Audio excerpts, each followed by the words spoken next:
नमस्कार, आदाब। मैं शहर यासिर, स्वागत है आपका सियासत टीवी के साउथ इंडिया एक्सप्रेस में। अब देखते हैं मुख्य समाचार। भारत राष्ट्र समिति के तेलंगाना के बेलमपल्ली के विधायक दुर्गम चिन्नैया मेडचर जिले के मंदबरी टोल प्लाजा पर लगे सीसीटीवी में कैद एक वीडियो में एक टोल प्लाजा कर्मचारी के साथ मारपीट करते दिख रहे हैं। वायरल वीडियो में विधायक द्वारा व्यक्ति को थप्पड़ मारने के बाद कर्मचारियों को टोल प्लाजा कर्मचारी के व्यवहार को नियंत्रित करने का प्रयास करते देखा जा सकता है। हालांकि मंदबरी पुलिस ने कहा है कि अभी तक कोई शिकायत दर्ज नहीं की गई है। मंदबरी सर्किल इंस्पेक्टर ने कहा है कि हमने सोशल मीडिया पर वीडियो देखा है, हमें कोई शिकायत नहीं मिली, हम मामले की जांच कर रहे हैं।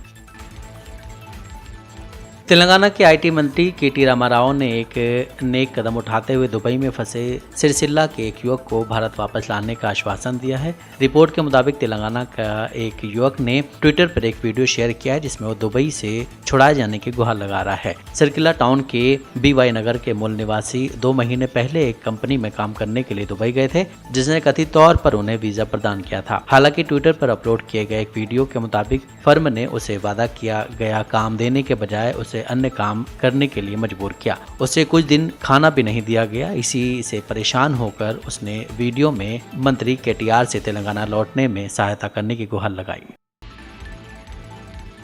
बीजेपी के एक वरिष्ठ नेता ने कहा है कि अगले विधानसभा चुनाव में तेलंगाना में सत्ता में आने के लिए दृढ़ संकल्पित भाजपा अप्रैल से पहले 10,000 ग्राम स्तरीय बैठकों सहित अपने मिशन 90 के तहत विभिन्न कार्यक्रम शुरू करने के लिए तैयार है। मिशन 90 उन 90 सीटों को संदर्भित करता है जिन्हें भाजपा 119 सदस्यीय सदन में तेलंगाना में सुरक्षित करना चाहती है। राज्यसभा सदस्य और भाजपा OBC मोर्चा के राष्ट्रीय अध्यक्ष के लक्ष्मण ने कहा है कि मिशन का फैसला हाल ही में हुई संसदीय विस्तारक बैठक में किया गया था, जिसमें पार्टी महासचिव BL संतोष भी उपस्थित थे। मिशन 90 के हिस्से के रूप में भाजपा ने मुख्यमंत्री के चंद्रशेखर राव के भ्रष्ट और पारिवारिक शासन को उजागर करते हुए KCR को हटाओ तेलंगाना को बचाओ के नारे के साथ बैठकें आयोजित करके संक्रांति उत्सव के बाद शुरू होने वाले 10,000 गांवों तक पहुंचने का लक्ष्य रखा है। तेलंगाना बीजेपी के अध्यक्ष बंडी संजय कुमार ने CM KCR पर निशाना साधा है। बंडी संजय कुमार ने कहा है कि KCR ने सभी क्षेत्रों में तेलंगाना को बर्बाद कर दिया। उन्होंने कहा है कि अब KCR राष्ट्रीय स्तर पर चीजें सुधारने की बात कर रहे हैं। दरअसल बीते दिनों KCR ने अपनी पार्टी भारत राष्ट्र समिति का पड़ोसी आंध्र प्रदेश और अन्य राज्यों में प्रसार करने संबंधी बैठक की थी। एक बैठक में KCR की टिप्पणी पर प्रतिक्रिया देते हुए बंडी संजय ने आरोप लगाया कि मुख्यमंत्री ने समृद्ध राज्य तेलंगाना को कर्ज के बोझ तले दबे राज्य में तब्दील कर दिया है। तेलंगाना कांग्रेस प्रदेश कमेटी के अध्यक्ष और वरिष्ठ कांग्रेस नेता महेश गौड़ ने आंध्र प्रदेश के कई नेताओं के BRS पार्टी में शामिल होने पर KCR पर हमला किया है। गौड़ ने अपनी पार्टी के नाम से तेलंगाना शब्द को हटाने के लिए KCR पर हमला किया। उन्होंने कहा है कि तेलंगाना एक भावुक राज्य, भावना के आधार पर ही हमें सोनिया गांधी की कृपा से अलग राज्य मिला। अब उन्होंने अपनी पार्टी से तेलंगाना शब्द हटाकर इसे BRS बना दिया है। तेलंगाना के प्रति KCR की क्या भावना है? अब आंध्रा के नेताओं को तेलंगाना पार्टी में शामिल करना तेलंगाना नेतृत्व और कैडर का अपमान करने के अलावा और कुछ नहीं है।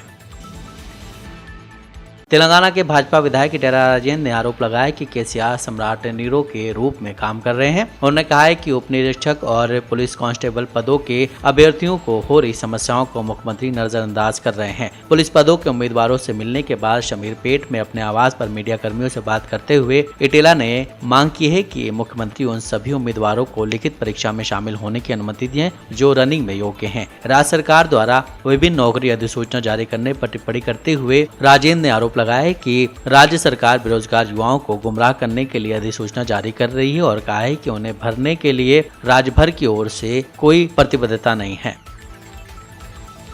तेलंगाना में कोविड-19 के 8 नए मामले सामने आए, जिससे अब तक संक्रमित हुए मरीजों की संख्या बढ़कर 8,41,779 हो गई है। तो वहीं हैदराबाद में सबसे ज्यादा 8 नए मामले सामने आए हैं। स्वास्थ्य विभाग के एक बुलेटिन के मुताबिक पिछले 24 घंटों में 5 मरीजों ने संक्रमण को मात दी है। राज्य में अब तक कुल 8,37,201 मरीज ठीक हो चुके हैं। राज्य में मरीजों के ठीक होने की दर 99.50% दर्ज की गई है। बुलेटिन में कहा गया है कि पिछले एक दिन में किसी भी मरीज की मौत न होने से मरने वालों की संख्या 4,111 पर बनी हुई है। राज्य में कोविड-19 का इलाज करा रहे मरीजों की संख्या 67 है।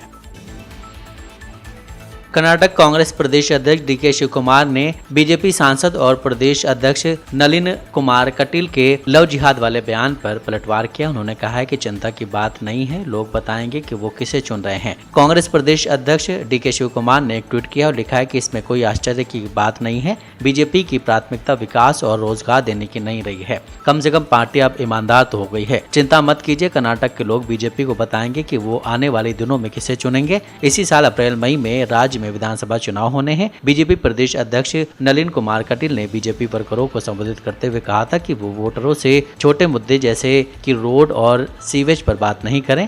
आपको अपने बच्चों के भविष्य की चिंता और लव जिहाद को रोकना है तो बीजेपी की जरूरत है। हम ही इसके खिलाफ कानून लेकर आएंगे। कांग्रेस विधायक दल के नेता और पूर्व सीएम सिद्धरमैया ने कहा है कि उनकी पार्टी कर्नाटक में होने वाला विधानसभा चुनाव के लिए इस महीने उम्मीदवारों की पहली लिस्ट जारी करने पर विचार कर रही है। राज्य विधानसभा में विपक्ष के नेता ने विश्वास व्यक्त किया कि कांग्रेस अप्रैल मई में होने वाले चुनाव में अपनी ताकत के बल पर चुनाव जीतेगी और कर्नाटक में सरकार बनाएगी। सिद्धरमैया ने एक सवाल के जवाब में कहा है कि हम इस महीने के भीतर पहले लिस्ट जारी करने पर विचार कर रहे हैं। उन्होंने कहा है कि पार्टी को टिकट के लिए 1350 आवेदन मिले हैं। कांग्रेस के पास अधिक क्षमता है और पार्टी के पक्ष में लहर है, इसलिए कई लोगों ने उम्मीदवारी के लिए आवेदन किया है। पार्टी उम्मीदवारों की पहली सूची को अंतिम रूप देने की योजना बना रही है। ऐसे में सिद्धरमैया और प्रदेश कांग्रेस अध्यक्ष डीके शिव कुमार के समर्थित उम्मीदवारों के बीच एक प्रतियोगिता प्रतीत होती है। चेन्नई में एक महिला इंजीनियर की ट्रक के कुचलने से दर्दनाक मौत हो गई। मृतका की पहचान शोभना के तौर पर हुई है, जो 22 साल की थी और एक निजी टेक कंपनी जोहो में इंजीनियर के तौर पर काम कर रही थी। शोभना अपने भाई को कोचिंग सेंटर छोड़ने के लिए निकली थी, तभी सड़क पर गड्ढे से बचने की कोशिश में वो ट्रक के नीचे आ गई। पुलिस से मिली जानकारी के मुताबिक हादसे में शोभना के भाई को भी चोटें आई हैं, जिसका अस्पताल में इलाज चल रहा है। पुलिस ने बताया कि घटना के वक्त शोभना और उसके भाई ने हेलमेट नहीं पहना हुआ था। वही घटना के बाद ट्रक चालक मौके से फरार हो गया था, जिसे पुलिस ने गिरफ्तार कर लिया है।